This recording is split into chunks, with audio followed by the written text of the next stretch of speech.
দাঁতের মাড়ি ফুলে গেলে, গাম সোয়েলিং, দ্রুত কিছু প্রাথমিক চিকিৎসা নিলে ব্যথা ও সংক্রমণ অনেকটাই কমানো যায়।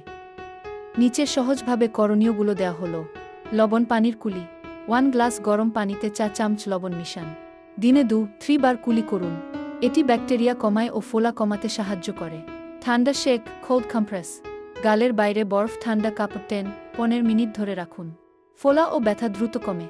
মুখ পরিষ্কার রাখা। নরম ব্রাশ দিয়ে দিনে 2 বার দাঁত ব্রাশ করুন। ফ্লস ব্যবহার করলে ভালো। ময়লা জমে থাকা কমলে সংক্রমণ কমে। ঘরোয়া উপায়ে সতর্কভাবে লবঙ্গ তেল সামান্য তুলায় নিয়ে আক্রান্ত স্থানে লাগাতে পারেন।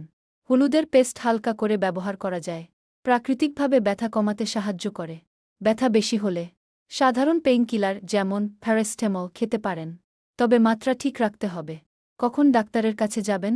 2-3 দিনে না কমলে, পুজ বের হলে, জ্বর বা মুখ খুলতে কষ্ট হলে দ্রুত ডেন্টিস্টের কাছে যান।